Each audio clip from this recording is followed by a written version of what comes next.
नमस्ते कक्षा 5 के विद्यार्थियों, मेरा नाम है प्रसाद और आप सभी का आज की इस वीडियो में मैं स्वागत करता हूं। और आज की इस विज्ञान की क्लास में हम सुरक्षा के नियम के बारे में कुछ जानकारी हासिल करेंगे। सो बिना किसी एक क्षण गवाए आज का ये वीडियो हम शुरुआत करते हैं। परिचय। रोली और उसकी मां बाजार जाने के लिए घर से बाहर आती हैं। अपना दरवाजा बंद करते समय वे देखती हैं कि एक साइकिल वाला बहुत तेजी से आ रहा है तथा अचानक से वो फिसल जाता है और उनके घर के सामने गिर जाता है। रोली दर्द से तड़पते हुए उस व्यक्ति को उठाने में उसकी सहायता करती है। रोली की मां उससे चिंता नहीं करने और उसे प्राथमिक चिकित्सा देने को कहती है। बच्चों, आओ आज हम प्राथमिक चिकित्सा के विषय में चर्चा करते हैं। आओ सीखें। विभिन्न प्रकार की चोटों में दी जाने वाली प्राथमिक चिकित्साओं का वर्णन करना, विभिन्न दुर्घटनाओं से बचने के लिए सुरक्षा के तरीकों का वर्णन करना, निम्न के दौरान और बाद में सुरक्षा के तरीकों की सूची बनाना। मामूली कटने या गिरने पर प्राथमिक चिकित्सा। शाम के समय राम बगीचे में खेल रहा था। उसने और उसके दोस्तों ने दौड़ लगाने का निश्चय किया। राम और उसके दोस्त एक रेखा खींचकर खड़े हो गए और सीटी बजने पर दौड़ना शुरू किया। अचानक राम ने अपना संतुलन खो दिया और वो गिर गया। उसके हाथ पर चोट लग गई जिससे खून निकलने लगा। आपने इस तरह की स्थिति अवश्य देखी होगी। अगर आप हल्का सा कट जाते हैं तो चिंता करने की कोई बात नहीं। हल्का सा कट जाने पर खून निकलना अपने आप ही बंद हो जाता है। अगर ऐसा नहीं होता है तो घाव को साफ रुई या तौलिए से तब तक दबा कर रखें जब तक कि खून निकलना बंद नहीं हो जाता है। गुनगुने पानी में डिटॉल या सेवलॉन की कुछ बूंदें डालकर घाव को साफ करें। घाव वाले भाग को पूरी तरह से सूखने दें। घाव पर जीवाणुनाशक क्रीम लगाएं और पट्टी बांधें। नाक से खून बहने पर प्राथमिक चिकित्सा। नाक से खून बहना प्रायः बच्चों में होता है, लेकिन कभी कभी ये वयस्कों में भी होता है। नाक से खून बहने पर आरामदायक अवस्था में थोड़ा सा आगे की तरफ झुककर बैठें। नाक के नीचे के मुलायम भाग को 10 मिनट तक दबा कर रखें। ठंडे गीले कपड़े को नाक के नथनों यानी छेदों पर रखें। एक बार जब खून बहना बंद हो जाए तो 24 घंटे तक नाक को न रगड़ें। यदि खून बहना बंद नहीं होता है तो डॉक्टर को बुलाएं। हड्डियों की चोट के लिए प्राथमिक चिकित्सा। रोहन सुबह की सैर के लिए गया था। वो असमतल जमीन पर फिसल गया और उसके पैर में मोच आ गई। मोच, हड्डी टूटने आदि में तुरंत उपचार करना आवश्यक होता है। इस तरह की चोटों में घायल भाग को जलाना नहीं चाहिए। इस तरह की चोटों में बाद में और अधिक चोट लगने से बचाने के लिए खपच्चियों या मुड़े हुए अखबारों का प्रयोग करें। चोट वाले स्थान पर ठंडे पैकेटों या कपड़े में बंधे हुए बर्फ के टुकड़ों को लगाएं। जब तक चिकित्सीय सहायता न मिले तब तक घायल व्यक्ति को लिटाए रखें या आराम से बिठाएं। मोच लगने पर राइस एक त्वरित उपचार है। राइस में आर का तात्पर्य रेस्ट यानी आराम से है, अर्थात शरीर के चोट वाले भाग को आराम देना। आई का तात्पर्य आइस यानी बर्फ से है, अर्थात चोट वाले भाग पर बर्फ या ठंडे पानी को लगाएं। सी का तात्पर्य कंप्रेशन यानी दबाव से है, अर्थात सूजन को कम करने के लिए एक इलास्टिक वाली पट्टी बांधें। ई का तात्पर्य एलिवेशन यानी ऊंचाई से है, अर्थात घायल हुए भाग को ऊपर की ओर रखें। मामूली जलने पर दी जाने वाली प्राथमिक चिकित्सा। सीमा दूध गर्म कर रही थी। दूध का बर्तन उसके हाथों से फिसल गया और गर्म दूध छलककर उसके हाथ पर गिर गया। उसके हाथ पर जलन वाला घाव हो गया है।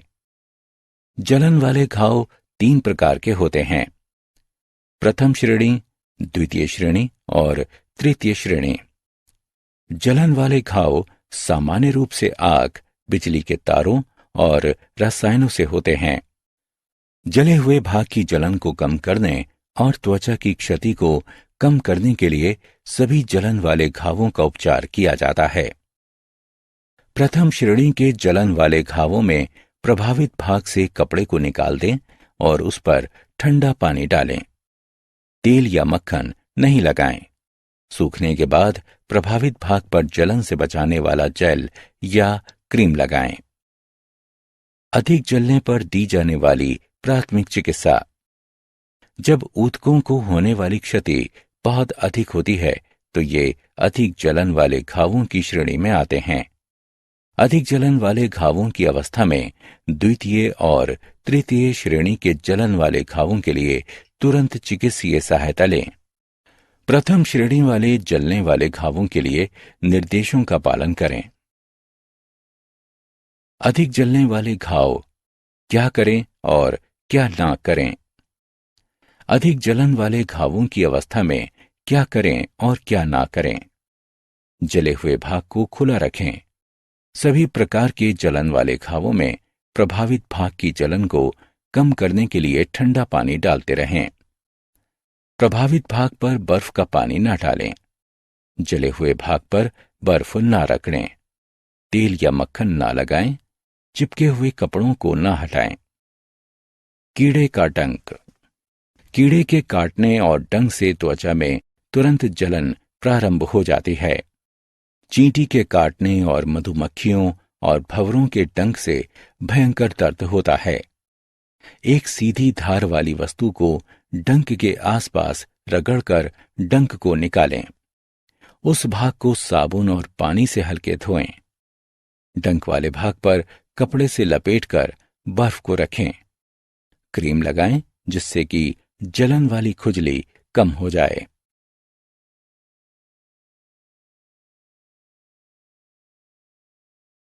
जानवर के काटने पर दी जाने वाली प्राथमिक चिकित्सा।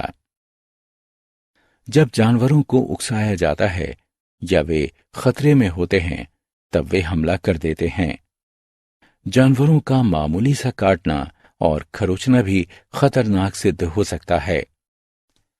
मामूली काटने के उपचार के लिए सबसे पहले घाव को साबुन की सहायता से चलते हुए पानी में धोएं। संक्रमण से बचने के लिए घाव को धोने के बाद अपने हाथों को भी अच्छी तरह से धोएं। उसके बाद घाव पर प्रतिजीवी यानी एंटीबायोटिक मलहम लगाकर उसे साफ पट्टी से ढक दें। टिटनेस से बचने के लिए तथा आगे के उपचार के लिए डॉक्टर से सलाह लें। क्षतिग्रस्त त्वचा होने पर डॉक्टर से सलाह अवश्य लें। गंभीर रूप से काटे जाने पर प्राथमिक चिकित्सा देने के बाद चिकित्सीय सहायता लेना आवश्यक है। सांप का काटना और उसके लक्षण। सांप का काटना खतरनाक हो सकता है। यदि सांप जहरीला है तो तुरंत आपातकालीन चिकित्सीय सहायता की आवश्यकता होती है। यदि सांप के काटने पर तुरंत उपचार नहीं किया गया तो वो घातक हो सकता है। सांप के काटने के मुख्य लक्षण निम्न हैं: घाव में से खून आना, धुंधला दिखाई देना, अकड़न यानी ऐंठन, बेहोशी, सुन्नपन तथा सिहरन, धड़कनों का बढ़ना, ऊतकों की मृत्यु, बहुत अधिक दर्द होना, त्वचा का रंग बदलना, कमजोरी आना और प्यास लगना। सांप के काटने पर ये करें: व्यक्ति को शांति दें और जहर के बहाव को कम करने के लिए प्रभावित भाग को सुन्नी के स्तर से नीचे रखें। अंगूठियों और अन्य कसने वाली वस्तुओं को निकाल दें क्योंकि वो भाग सूज सकता है। ये नहीं करें। व्यक्ति को अधिक जोर न लगाने दें। उस भाग को न खुरचें। जहर को मुंह से चूसने की कोशिश न करें। डॉक्टर की सलाह के बिना कोई भी दवा न दें। काटे हुए भाग के स्तर को व्यक्ति के हृदय से ऊपर न उठाएं। डूबने के लिए प्राथमिक चिकित्सा। जब कोई पानी में तैर नहीं पाता है या घुटन महसूस करता है तो वो डूब जाता है। बचाने के बाद किसी डूबते हुए व्यक्ति को पुनर्जीवित करना उतना ही महत्वपूर्ण है जितना कि किसी की जिंदगी बचाना। आपातकालीन चिकित्सीय सहायता के लिए कॉल करें। डूबते हुए व्यक्ति के सिर को एक तरफ मोड़ दें जिससे कि उसके मुंह और नाक से पानी निकल जाए। कुछ मिनट के बाद सिर को फिर से बीच में कर दें।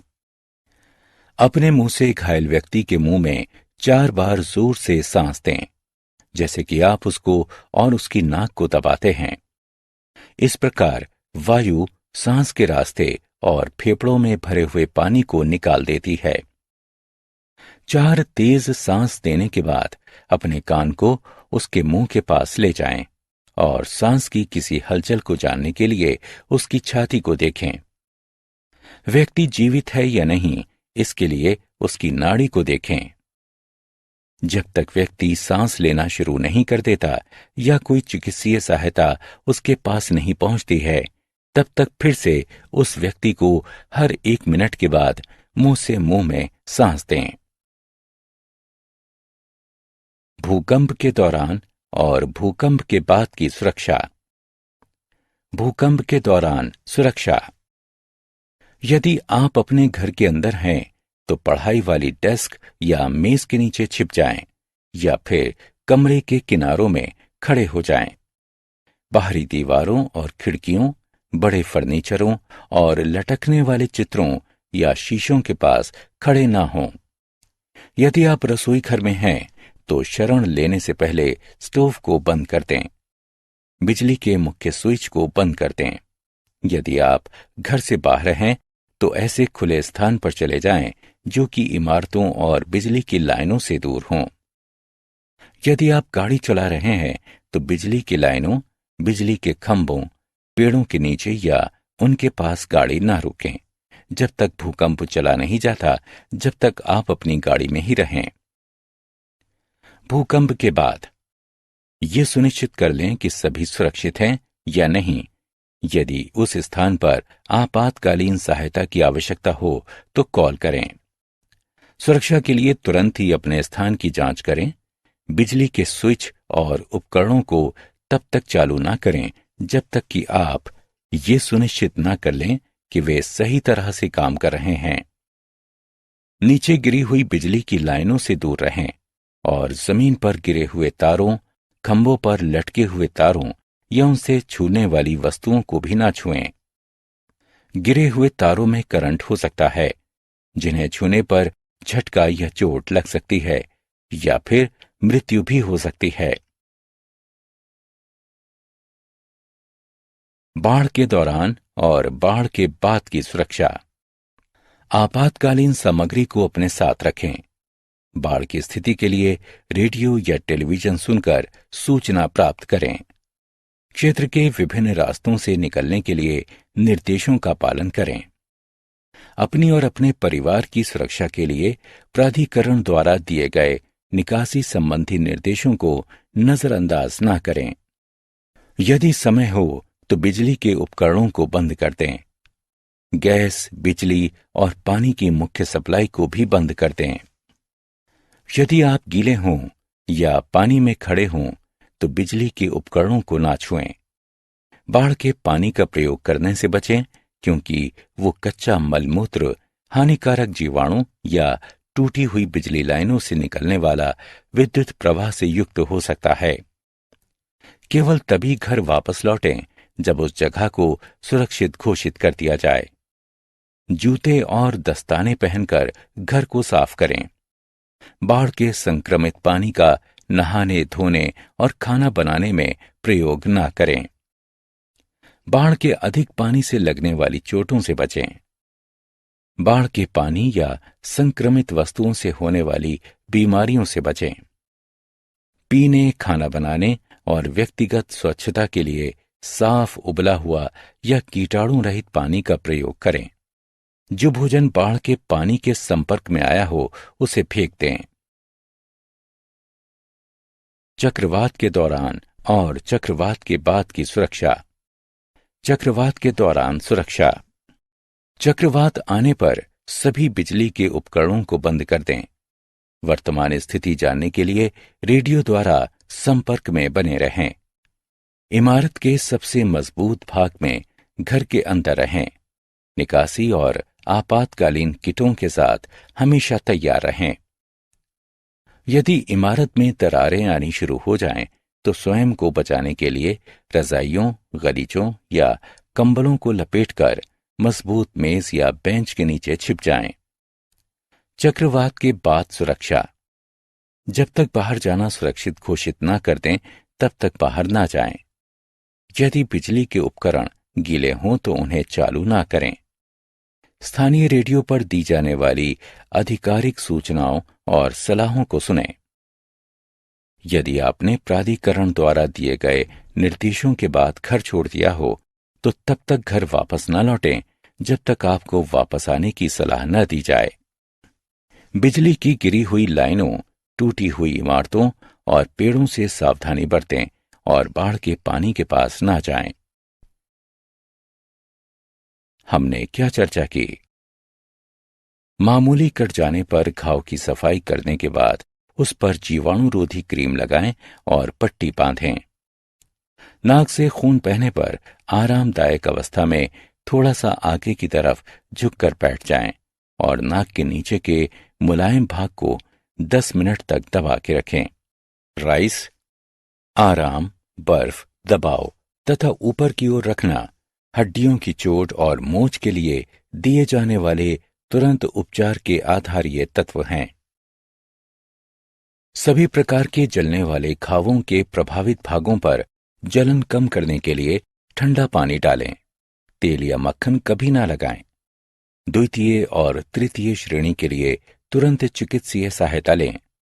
प्रथम श्रेणी जलन के घावों के लिए निर्देशों का पालन करें। कीड़े के काटने पर एक सीधी धार वाली वस्तु को डंक के आसपास रगड़कर डंक को निकाल दें। उस स्थान को साबुन और पानी से हल्के से धोएं। जहरीले सांप के काटने पर तुरंत आपातकालीन चिकित्सीय सहायता की आवश्यकता होती है। यदि सांप के काटने पर तुरंत उपचार नहीं किया गया तो ये घातक हो सकता है। मुंह से मुंह में सांस देना डूबते हुए व्यक्ति में सांस की प्रक्रिया को पुनर्स्थापित करता है। भूकंप, बाढ़, चक्रवात और अन्य प्राकृतिक आपदाओं के दौरान हमेशा आपातकालीन किट तैयार रखें और प्राधिकरण द्वारा दिए गए निर्देशों का पालन करें। आप सभी बच्चों का तहे दिल से धन्यवाद इस वीडियो को पूरा देखने के लिए। इस वीडियो को लाइक कीजिए, इस वीडियो को शेयर कीजिए और हमारे YouTube चैनल को सब्सक्राइब कीजिए। अगर आप एक बच्चे के माता पिता है तो आपसे यह उम्मीद है कि आप प्ले स्टोर से जाके DA2 एकेडमी का ऐप डाउनलोड करके इससे रिलेटेड, इससे संबंधित और भी कुछ वीडियोस, स्टोरीज, नोट्स भी डाउनलोड कर सकते हैं। आज का वीडियो देखने के लिए फिर से एक बार धन्यवाद। मिलते हैं नेक्स्ट वीडियो में, तब तक के लिए देखते रहिए हमारा YouTube channel DA2 academy. Stay connected.